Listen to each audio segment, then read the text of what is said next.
नमस्कार, खबर में आपका स्वागत है। मैं हूं राघवेंद्र सिंह। आज हम फिर बात करेंगे युवाओं के उस आंदोलन पर जो देश के साथ दुनिया में भी चर्चा का विषय बना हुआ है। छात्र आंदोलन हो रहा है दिल्ली के जंतर मंतर में, लेकिन जंतर मंतर पूरी दुनिया में भी चल रहा है। कतर से खाना भेजा जा रहा है, विदेशों से लोग खाना भेज रहे हैं, देश भर के कोने कोने से जोमेटो और स्विगी के जरिए खाना भेजा जा रहा है आंदोलनकारियों के लिए, ताकि लोग भूख की वजह से परेशान ना हो और आंदोलन स्थल छोड़ कर ना जाए। तो कुल मिलाकर जो हालत है वो हम कह सकते हैं कि डेंजर जोन की तरफ ये आंदोलन जा रहा है। अभी डेंजर जोन में जाने में टाइम है, लेकिन उस तरफ ही जा रहा है। जिस ढंग से युवाओं के नाम पर जो कुछ दिखाई दे रहा है, उससे लग रहा है कि वो युवा कम है और जो उनकी शिक्षा संस्कृति रही होगी उसका दिखावा है। आज इसी पर हम विस्तार से बात करेंगे कि जंतर मंतर का संग्राम संसद तक पहुंचा घमासान, क्योंकि संसद भी अभी ठप है और सोमवार को संसद चलेगी, जबकि सरकार ने कहा कि वो इस पर बातचीत करने को तैयार है। कांग्रेस का कहना यह था कि सदन में इस मुद्दे पर बात होना चाहिए। सरकार ने कहा कि हम तैयार हैं। तो जवाब में कांग्रेस ने कहा कि पहले शिक्षा मंत्री का इस्तीफा हो। अब एक ये पेंच आ गया है, शिक्षा मंत्री का इस्तीफा होगा नहीं, इसलिए हम मान के चलें कि चर्चा होगी नहीं। आज इसी पर विस्तार से बात होगी। चर्चा शुरू करने के पहले आपको बता दें कि इस पर जुड़े हैं दिल्ली से राजनीतिक विश्लेषक नागेंद्र सिंह परमार जी, हमारे वरिष्ठ पत्रकार साथी सुरेश शर्मा जी जूम पर जुड़ेंगे। स्टूडियो में मौजूद हैं योगीराज योगेश जी। चर्चा को आगे बढ़ाने से पहले बता दें कि इस मुद्दे पर भाजपा के राष्ट्रीय अध्यक्ष नितिन नवीन क्या कहते हैं वो सुनेंगे, केंद्रीय मंत्री पीयूष गोयल क्या कह रहे हैं उनकी बात सुनेंगे, और कांग्रेस की तरफ से राहुल गांधी और बहन प्रियंका गांधी क्या कहती है उनकी बातचीत भी सुनेंगे।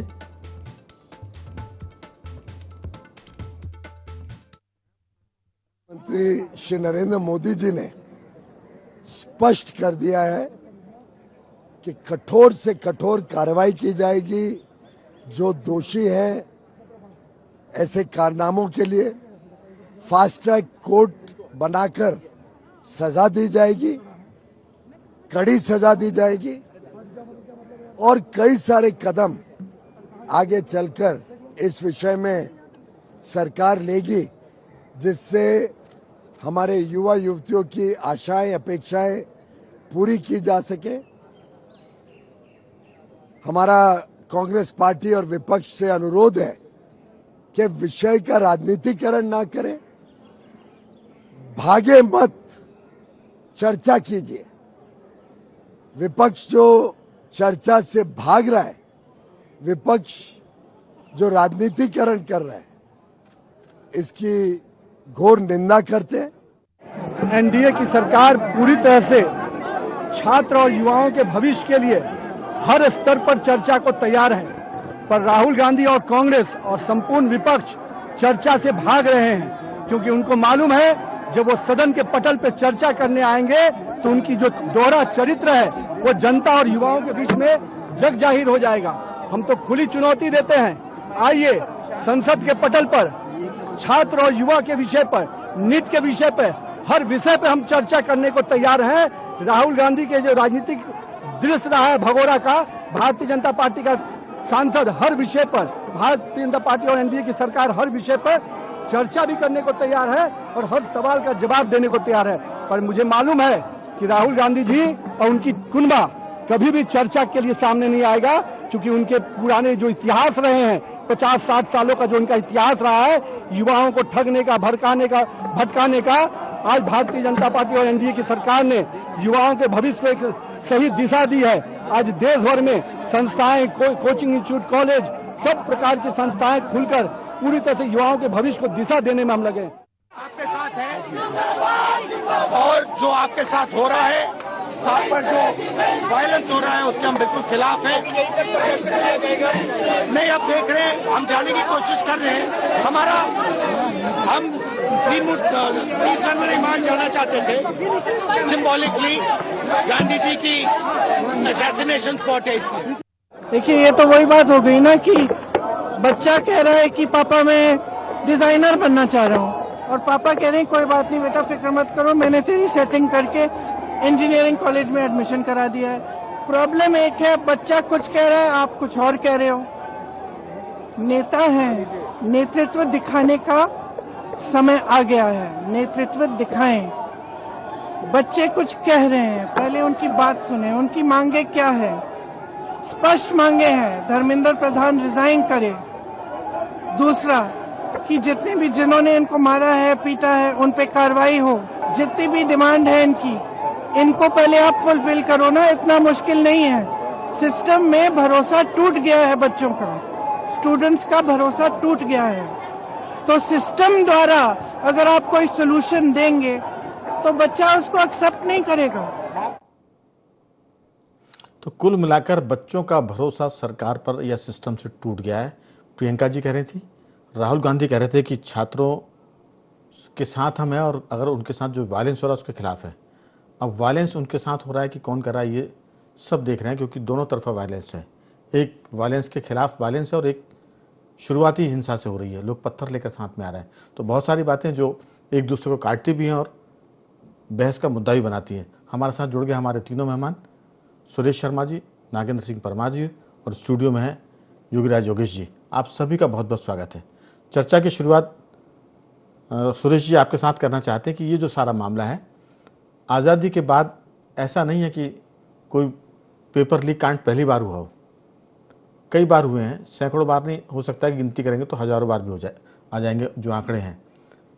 एक चीज़ मुझे याद आ रही थी, सोशल मीडिया पे बहुत वो भी स्प्रेड हो रही है, वो ये कि राजस्थान में जब पर्चा लीक हुआ था, कांग्रेस की सरकार थी, गहलोत साहब मुख्यमंत्री थे, तब प्रियंका जी ने वहाँ कहा था कि पर्चा लीक कांड को रोकना मुश्किल है और इसके बदले किसी का इस्तीफा भी नहीं हो सकता है। इस तरह की कुल जमा उन्होंने बात की, तो उसका लब्बो अभी है। जब राजस्थान में कांग्रेस की सरकार है तो पर्चा लीक कांड कोई ख़ास बात नहीं है। दिल्ली में कोई लीक कांड हुआ है, चाहे वो नेट का हो या किसी का, तो बहुत खास बात है। ये जो डबल स्टैंडर्ड है, चाहे वो बीजेपी के हो चाहे कांग्रेस के हो, हम उस पर भी बात करेंगे।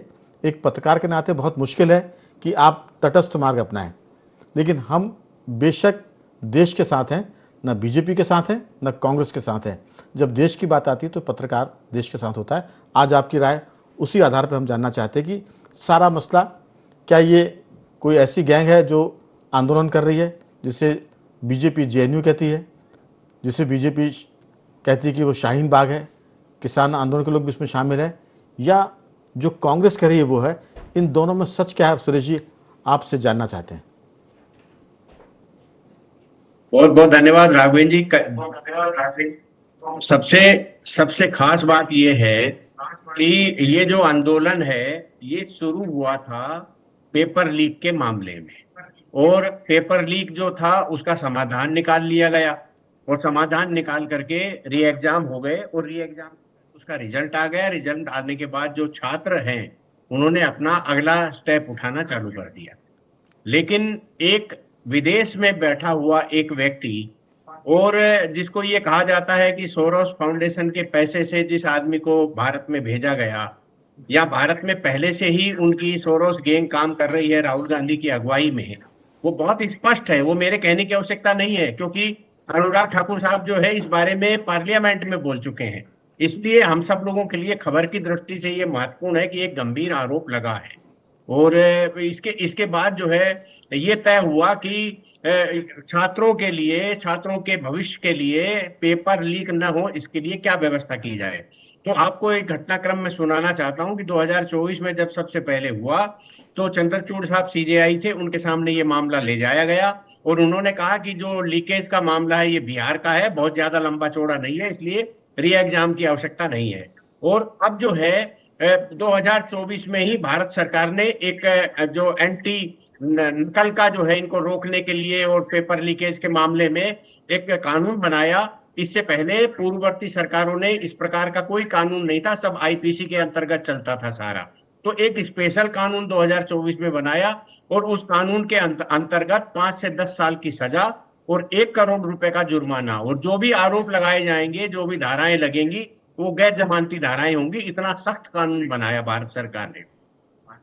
और 2024 के बाद 2026 में उसी कानून के अंतर्गत और ये सारा मामला हुआ, तत्काल प्रभाव से सीबीआई को दिया गया। सीबीआई ने 13 लोगों को गिरफ्तार कर लिया और अब फास्ट ट्रैक बनाने की आज ही प्रधानमंत्री जी ने घोषणा की है, जिसके आधार पर वो डे बाय डे के हिसाब से जो है ये 4 राज्यों में इसके लिए केंद्र बनाए, फास्ट ट्रैक कोर्ट बनाए, जिसके आधार पर जल्दी से फैसला होगा।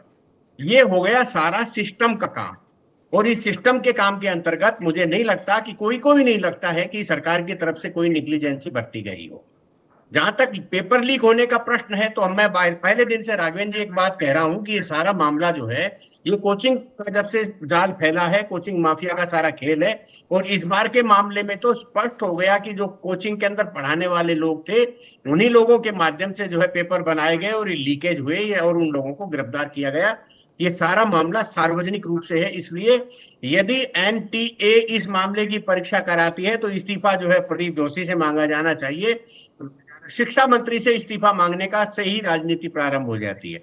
और राजनीति क्या प्रारंभ हो जाती है कि जब भारत की आजादी के बाद शिक्षा पद्धति शुरू हुई और उसके अंदर किताबों के अंदर जो चीज पढ़ाया जाता था वो भारत की आजादी से जुड़ा हुआ कुछ ऐसा विषय था। लेकिन बाद में कांग्रेस की सत्ता के बाद जो रोबेला ठाकुर और ये जो अन्य इतिहासकार हुए वामपंथी, इनके द्वारा सारा तय करके भारत के इतिहास को तोड़ मरोड़ के पढ़ाया जाने लगा, जो सारा का सारा अभी 2014 के बाद में बदले जाने का काम हुआ है और जिसमें धर्मेंद्र प्रधान की बड़ी भूमिका है। इसलिए सारा का सारा मामला विवाद का यहाँ से शुरू हो गया। जो सबसे बड़ा मामला था वो विदेशी फंडिंग का था, जो इसका बिल 21 तारीख को आने वाला था, जिसके लिए इन्होंने हंगामा किया, 20 तारीख को प्रदर्शन किया। यदि वो विदेशी फंडिंग के जो यहाँ जांच पड़ताल का कानून पास हो जाता है तो मिशनरीज और जो ये सोनम वांगचुक टाइप के जो इनकी दो शिक्षण संस्थान चल रहे हैं, उनको मिलने वाले धन रुक जाता और उसकी जांच शुरू हो जाती। तो ये पूरे देश भर में जो ये एनजीओ वाले जो हैं, और एनजीओ का गैंग जो है वो एक राजनीतिक पार्टी के रूप में केजरीवाल की बनी है, और केजरीवाल के सोशल मीडिया सेल को देखने वाला अभिषेक दीपिके है। तो ये सारे लोग मिलकर के, ध्रुव राठी जो एंटी भारत और मोदी सरकार के खिलाफ काम करने वाले लोग हैं, इनका एक बड़ा समूह है, जिसके कारण ये सारा वातावरण हुआ। यदि हम 3-4 दिन के घटनाक्रम को देखें, बहुत संक्षेप में बोल दे रहा हूं, आगे नहीं बढ़ाऊंगा ज्यादा बात, जो 2-3 दिन के घटनाक्रम को देखते हैं तो इस सारे घटनाक्रम के अंतर्गत वे ही सारे लोग हैं जो जेएनयू से शुरू होते हैं, शाहीन बाग के अंदर खड़े दिखाई देते हैं। तो अचरज भरा आप दृश्य देखिए, राहुल गांधी जी जब प्रधानमंत्री जी के निवास के पास धरना देने गए थे, वहां भी योगेंद्र यादव पहुंच गए। आप बताइए वहां योगी यादव का क्या लेना देना, ना वो कांग्रेस में है, ना पार्लियामेंट का मेंबर है, ना कुछ है।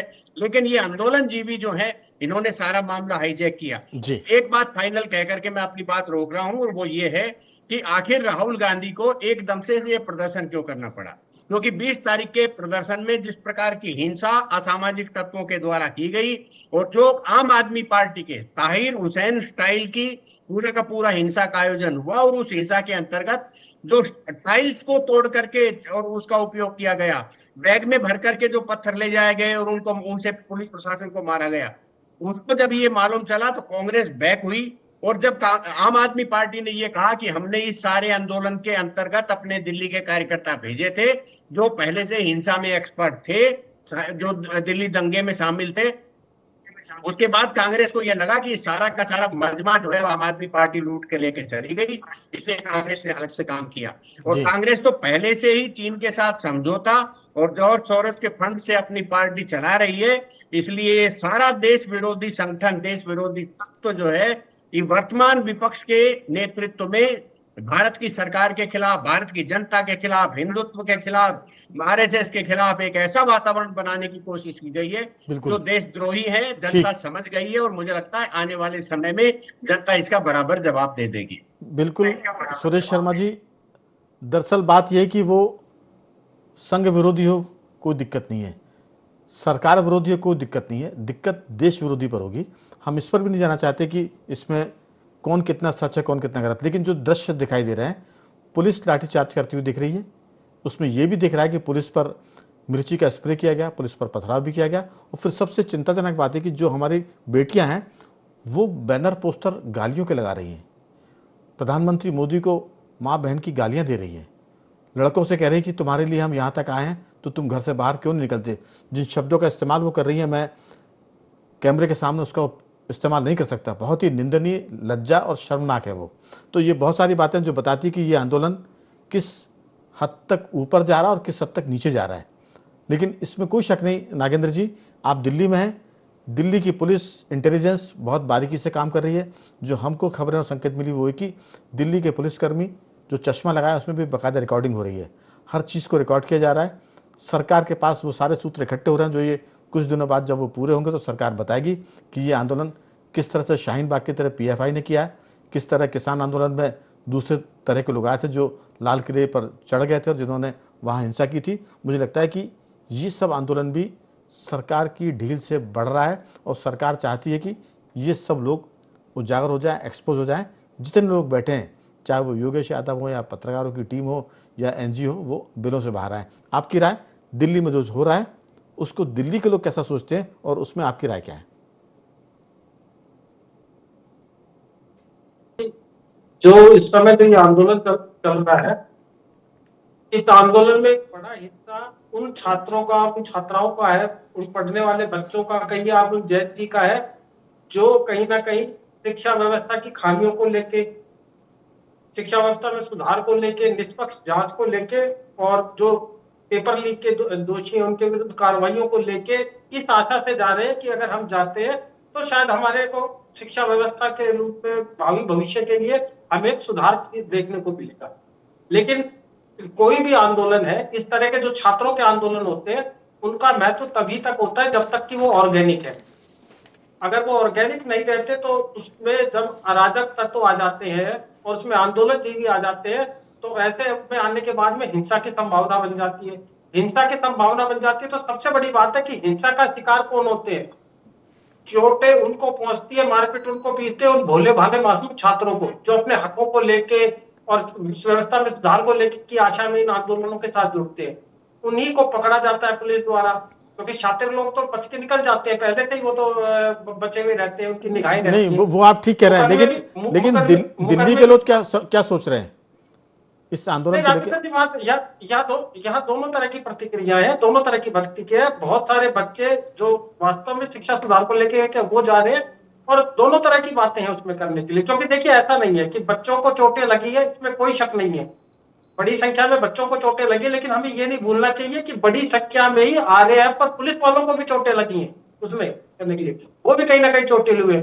और देखिए सबसे बड़ी बात पता है क्या राघवेंद्र जी, कि इस सारे प्रकरण में क्योंकि अब इसमें राजनीतिक दल भी आ चुके हैं, विपक्ष भी आ चुका है इसमें करने के लिए, तो वो कहीं ना कहीं से राजनीतिक के तरीके से मोड़ना चाहता है, इसमें अपनी राजनीति साधना चाहता है।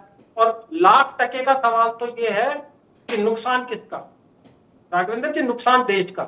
लोकसभा नहीं चलती तो किसका नुकसान? नुकसान देश का। व्यवस्थाएं ठप होती है तो किसका नुकसान? देश का है। छात्र प्रदर्शन करते तो ये और असंतोष जताते तो ये भी देश का नुकसान है।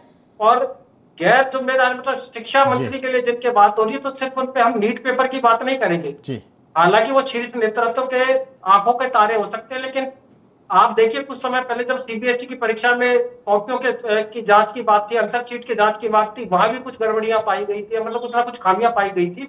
माफ कीजिएगा, UGC इक्विटी रेगुलेशंस जो वो लेके आए 2026, उसको लेके भी अलग अलग तरह की चीजें के लिए विरोध और प्रदर्शन दिख रहे थे करने के लिए। तो बातें तो ये है कि सुधार की और व्यवस्थाओं की बात है। और जहां तक मुख्य रूप से बात यह है कि ये आंदोलन किस ओर जाता दिखेगा, तो आंदोलन की तो मैं मानता हूँ सबसे बड़ी अग्नि परीक्षा कल है, क्योंकि CJP की तरफ से आह्वान किया गया है कि कल देशव्यापी बंद होगा, प्रदर्शन होंगे। तो उस प्रदर्शन में ही हमें पता चलेगा कि देशव्यापी प्रदर्शन में जो छात्र जुटते हैं अलग अलग जगहों पे, अलग अलग शहरों में, जिलों में या राज्यों में, वो कितना शांतिपूर्वक इस प्रदर्शन करते हैं। और होना तो ये चाहिए कि किसी ना किसी तरह का अंत निकले। बिल्कुल। देखिए, छात्र तो जुटे ना जुटे, लेकिन पूरे देश में कांग्रेस, कम्युनिस्ट और समाजवादी पार्टी जो दल हैं वो अपने लोगों को उसमें शामिल करेंगे और वो संख्या बढ़ सकती है, इसमें कोई शक नहीं। लेकिन योगीराज जी, सवाल है ये है कि जो छात्र वहाँ दिख रहे हैं उसमें छात्रों का प्रतिशत कितना है? जो प्रतिशत है, अगर आप पूछताछ करेंगे तो उसमें उनकी ID प्रूफ अगर मांगेंगे, आधार कार्ड मांगेंगे, तो वो उनके नाम भी गलत निकल सकते हैं, वो छात्र भी नहीं हो सकते हैं और छात्रों के नाम पर वो आ गए हैं। हम बार बार कह रहे हैं कि ये छात्रों का नेचर नहीं है। जिस ढंग की बात आ रही है, निकल कर गाली गलौज हो रही है, जो अश्लीलता की बातें हो रही है और इसमें विदेशी तार जुड़ने की बात भी हो रही है और उसके सबूत भी धीरे धीरे सामने आएंगे। आपकी राय? क्योंकि दरअसल भारत का आदमी बड़ा मध्य मार्गी है, वो कठोर बात को बोलने से बचता है। अगर आंदोलन सही है तो सरकार की कड़ी निंदा होनी चाहिए, और आंदोलन में अगर दूषितपन आ गया है तो उसकी भी बहुत साफ गोई के साथ बात होनी चाहिए। किसी के साथ कोई रिश्ता नहीं, जो सच है वो कहने की ज़रूरत है। आपकी राय? नहीं, आंदोलन तो असल में क्या अपने मूल उद्देश्य से भटक गया और अभी जो आज जो तस्वीरें आई वो बड़ी चौंकाने वाली हैं, और वो इस मायने में है कि उस प्रदर्शन में कैलिफोर्निया के लोग शामिल थे, अमेरिका से आए लोग शामिल थे, उनकी तो रीलें और ऑन कैमरा दिखाई दे रहे हैं जी। और उनकी उम्र भी करीब 40-50 के ऊपर ही है, तो ये स्टूडेंट तो थे ही नहीं, है ही नहीं। तो कुल मिला के क्लियर कट इंडिकेशन ये है कि ये आंदोलन कहीं और से संचालित है, जो कि पहले दिन से इसमें आशंका दिखाई दे रही थी। अब ये प्रदर्शन जो है छात्रों का प्रदर्शन नहीं बचा और ये पार्टियों का प्रदर्शन बन गया। और आप ये देखिए, इन प्रदर्शनों के होड़ में कांग्रेस, आम आदमी पार्टी और समाजवादी पार्टी में एक तरह की प्रतिस्पर्धा है जी। प्रियंका गांधी को चिंता ये है कि डिम्पल यादव को कैसे क्रेज मिल रहा है इसका, डिम्पल तो वहाँ मौके पर पहुँच गई थी, तो अब हम भी पहुँचेंगे। राहुल गांधी की चिंता है कि अखिलेश इसका पूरा मजा ले रहे हैं। अखिलेश ने तो धुर्रे बिखेर दिए संसद में दोनों पार्टियों के, जब सदन की कार्रवाई के दौरान उन्होंने स्पष्ट कहा कि आपने आम आदमी पार्टी को मौका दे दिया और कांग्रेस को मौका दे दिया, हमें क्यों नहीं मौका दिया आपने, कि आपकी सेटिंग हो गई है। अखिलेश यादव वहाँ चिल्ला है। इस बीच आम आदमी पार्टी अपना अलग वो जो शेडो जिसको बताया जा रहा है, ये पूरा आंदोलन वही चला रही है जी। और सरकार का पूरा आप ये देखिए पूरे नेताओं को थका देने वाली स्थिति में पहुंचा दिया है। आप ये देखिए कि कभी राहुल गांधी को इतना वेटेज सरकार ने नहीं दिया जो इस आंदोलन के दौरान देखने को मिल रहा है। आज भी वो वहाँ गांधी स्मृति तक वो अपना पूरा मार्च लेके गए, बस में भर के सांसद गए और एक शीघ्रता से कहेंगे तो बात, हाँ, एक बैरिकेड तोड़ा, दो ऐसे तोड़ते पहुंच गए और फिर वापस भाग गए। तो कुल मिला की स्थिति ये कि ये आंदोलन अपने उद्देश्य से भटका है। विदेशी फंडिंग की इसमें बात आ रही है। अब एक बस लास्ट में बात कहूँगा, सरकार की तरफ से क्या किया जाना चाहिए। सरकार का क्या उद्देश्य केवल एक्सपोज ही करना है, ये तो कर चुके आपकी किसान आंदोलन में ऐसा हुआ और फलाने आंदोलन में ऐसा हुआ और इसमें ऐसा हुआ, आप क्या कर रहे हैं। दूसरा, यदि ये लोग दिख रहे हैं, यदि विदेशी फंडिंग आपको दिख रही है, तो वो क्यों जेल के अंदर नहीं है, वो कौन लोग हैं जिनमें इनको पत्थर ला के दे रहे हैं। ये सब सलाखों के पीछे होने चाहिए।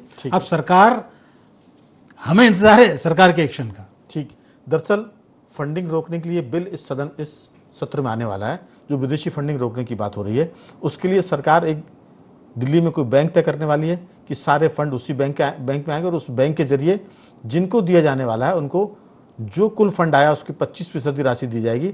जब 25% राशि खर्च हो जाएगी उसका हिसाब वो दे देंगे, तब सरकार दूसरी किस्त देगी। तो जो क्रिश्चियन जो समितियां काम करती हैं, जो एनजीओ काम करते हैं, उन पर लगाम लगेगी। ये भी एक तरह का बड़ा मामला है। जहाँ तक विदेशी फंडिंग की बात है, हम चर्चा को कभी और भी जब बात होगी तो बात करेंगे। अभी तो फोकस कर रहे हैं सुरेश जी इस बात पर कि हारे और हताश लोग इस पूरे आंदोलन को हाईजैक करना चाहते हैं, चाहे वो आम आदमी पार्टी हो, कांग्रेस हो, कम्युनिस्ट हो। 10 साल से लगातार हार रहे हैं। कम्युनिस्ट देश से साफ हो गई है, कांग्रेस 100 इलेक्शन हार चुकी है। राहुल गांधी अभी तक की बात करें तो 99 सीट जरूर आई है तीसरे चुनाव में, लेकिन वो सरकार में नहीं आ पाया है। तो आपकी बहुत छोटी सी 2-4 वाक्यों में राय कि ये छात्रों का आंदोलन कम हो गया है, हताश पार्टियों ने इस पर कब्जा करने की पूरी मुहिम चला दी। और कल जो बात की जा रही है कि कितने लोग आएंगे पूरे देश में, बड़ी संख्या में आपको पॉलिटिकल पार्टी के लोग छात्रों के नाम पर दिखेंगे देश के हर शहर में, हर राजधानी में। छोटी टिप्पणी राघवेंद्र जी, छोटी टिप्पणी में मैं ये कहना चाहता हूं कि क्या इस बात पर कभी विचार होगा कि आजादी के बाद से शिक्षा नीति किसने तय की।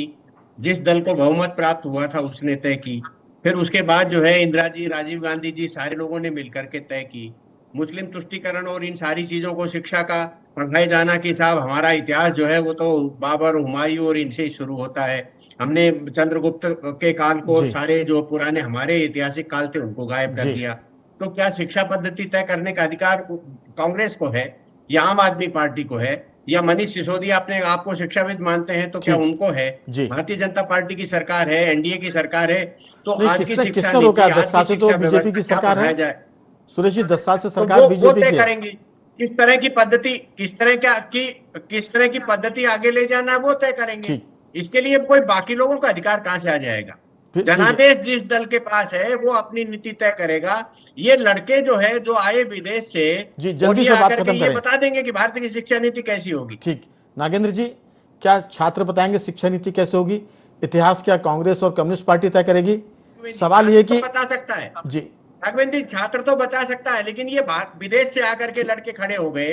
आम आदमी पार्टी के जो एनजीओ वाले हैं ये सारे लोग तय करेंगे कि भारत की शिक्षा नीति कैसी होगी, आप- या आप भारत ठीक- के जनादेश प्राप्त राजनीतिक पार्टी। ठीक कह रहे हैं आप। इतिहास के मामले में जब मुगल पहली बार भारत आए थे 739 के आसपास, उसके बाद जब राणा कुंभा ने मुगलों को भगाया, तब उसके बाद का बप्पा रावल ने जब मुगलों को भगाया, उसके बाद से 11वीं शताब्दी तक का कोई इतिहास नहीं है, वो इतिहास गायब कर दिया गया। तो इतिहास की फिर बहुत सारी बातें जो मनगढ़ंत और तोड़ मोड़ को किया गया वो अलग विषय है। आपकी छोटी सी टिप्पणी की इस पूरे मामले में, क्या ये आंदोलन अब डेंजर जोन की तरफ जा रहा है?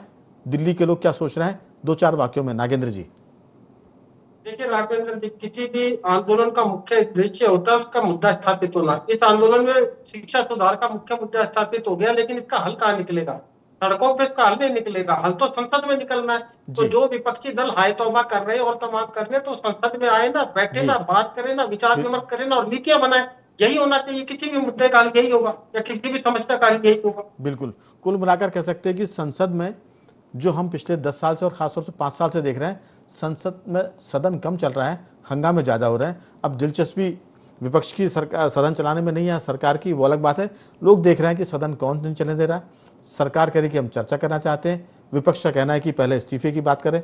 तो ये हर बार शर्तों में शर्तें जोड़ना, चर्चा से बचना, हंगामे को खबर बनाना और विदेशी ताकतों के नाम बार बार आना, चाहे वो अमेरिका हो, चीन हो, पाकिस्तान हो या दूसरी कंट्री हो, ये देश के लिए अच्छा संकेत नहीं है। और हम कह सकते हैं कि अब कल के बाद ये आंदोलन डेंजर जोन की तरफ जाएगा, क्योंकि इसके बाद सरकार हो सकता है कि कड़ी कार्रवाई करे। इसकी जो युवा वहाँ बैठे बर्गर खा रहे हैं, हो सकता है कल को वो दूसरी चीज़ें भी खानी पड़े। तीनों मेहमानों का मैं धन्यवाद करूंगा।